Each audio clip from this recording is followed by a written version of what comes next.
ආදරයෙන් පිළිගන්නවා මගේ YouTube channel එක යශෝ in Sweden. මම හිට ආවට පස්සේ මම කරන පළවෙනි vlog එක.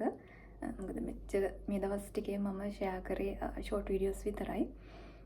ඉතින් පළවෙනි වීඩියෝ එකකින් මම ඔයාලට ගේන්න හිතුවා ස්ටුඩන්ට් කෙනෙක් විදිහට ස්වීඩන් වලට එන්න ඉන්න කෙනෙක්ට 2026 intake එකට එන්න ඉන්න කෙනෙක්ට කොහොමද apply කරන්න කියලා.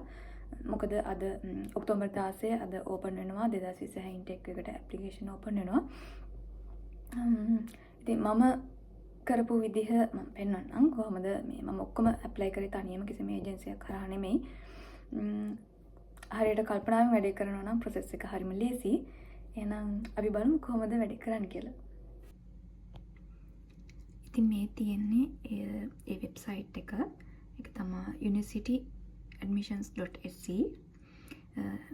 මේ වෙබ්සයිට් එකට ගිහිල්ලා ඔයාලා මුලින්ම කරන්න ඕනේ මේ පෝටල් එකේ ඔයාලගේ account එකක් හදාගන්න ඕනේ. my page ගිහිල්ලා profile ගිහිල්ලා. ඊට පස්සේ මෙතන වම් පැත්තේ තියෙනවා courses programs කියලා බටන් දෙකක්. so both කියලා තියෙනවා. courses කියලා තියෙන්නේ මෙන්න මේ විදිහට credit 7.5ක් තියෙන course එකක් විදිහට කරනවා නම් එහෙම කරන්න තියෙන්නේ. මේක MSc එකක් කරන කෙනෙක්ට නම් එයාලගේ එක සබ්ජෙක්ට් එකක් වෙනවා මේක.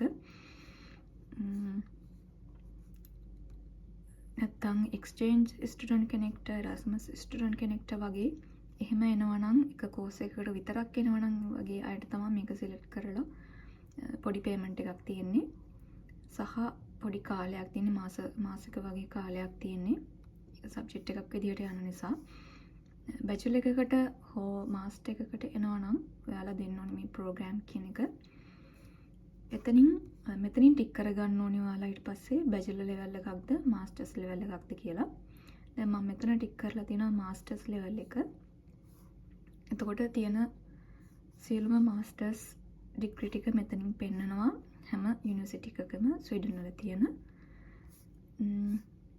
අපි මෙතන සර්ච් කරගන්න පුළුවන් කැමති දෙයක්.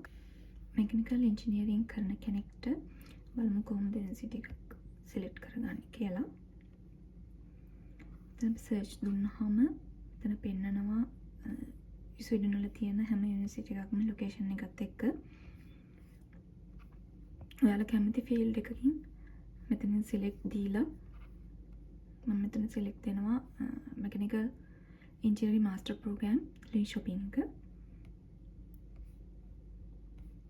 මේ විදිහට select දෙන්න පුළුවන්. අපිට තව show more ගියාම ඒකේ තියෙන details course fee එක පටන් ගන්න කවද්ද සහ university එකේ details බලන්න ඕන නම් මේ එතන link එකක් තියෙනවා. අපි මේ select කරද්දී අනිවාර්යයෙන්ම තියෙන location එක බලන්න ස්වීඩන් වල කොහෙද තියෙන්නේ කියලා. දැන් අපි බලමු මගේ masters එක. මම කරන්නේ maintenance engineering.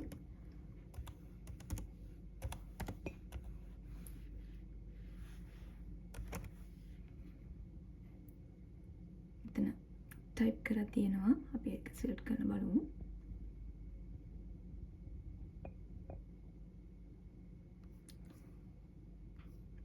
maintenance engineering program එක තියෙන්නේ මෙන්න මේ university එකේ විතරමයි. Luleå University එක. Luleå University of Technology. මේකත් select දීලා බලමු ඊළඟට my selection ගියාම කොහොමද ඒක පෙන්වන්නේ කියලා. හරි. දැන් අපි බලමු මගේ application එකත් එක්ක මේකන continue දුන්නාට පස්සේ කොහොමද interface එක තියෙන්නේ කියලා. මෙන්න මේ විදිහට තමයි පෙන්වන්නේ. මෙතන මගේ තියෙනවනේ conditionally admitted කියලා. එතකොට එතන මුලින්ම වැටෙන්නේ අපි දැන් මේ හතරක් select කරලා තියෙනවා මම. එතකොට අපි මේකට qualified නම් මෙතන මුලින්ම qualified කියලා වැටෙනවා. ජනුවරි වගේ වෙද්දී මෙතන වැටෙනවා qualified හැම ඔක්කොම හතරෙම qualified නම් qualified කියලා වැටෙනවා. ඊට පස්සේ මාර්ච් වගේ වෙද්දී තමා අපිට ඇඩ්මිෂන් එක හම්බ වෙනවද නැද්ද කියන එක ඩිසිෂන් එකක් එන්නේ. එතකොට ඔයා පළවෙනියට සිලෙක්ට් කරලා තියෙන මාස්ටර් එකට ඔයා ක්වොලිෆයිඩ් වුණා නම් ඔයාට ඒකට කන්ඩිෂනලි ඇඩ්මිටඩ් කියලා වැටෙනවා. ටියුෂන් ෆී ගෙවනවා නම් ස්කෝලර්ෂිප් එකක් නැත්නම් ටියුෂන් ෆී රික්වයර්ඩ් කියලා වැටෙනවා. අනිත් තුනම මේ විදිහට ඩිලීටඩ් කියලා වැටෙනවා.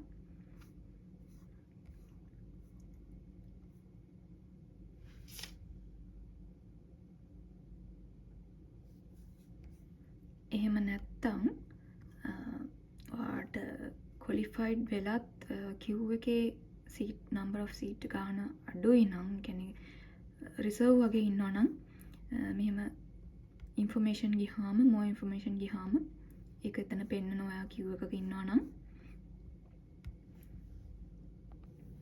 එතකොට ඔයා ක්වොලිෆයිඩ් වෙලා කන්ඩිෂනලි ඇඩ්මිටඩ් කියලා මේ වගේ ආවට පස්සේ මෙන්න මෙතන අප්ඩේට් වෙනවා notification of selection කියලා ඔයාගේ ඇඩ්මිෂන් එක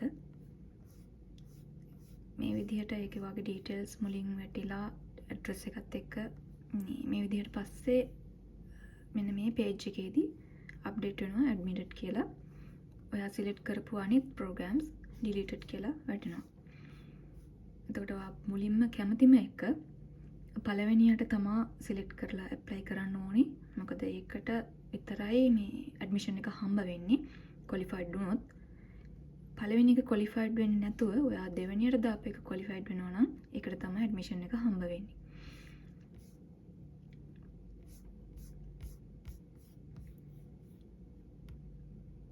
ඊට පස්සේ අපි බලමු කොහොමද ඩොකියුමන්ට්ස් අප්ලෝඩ් කරන්න කියලා.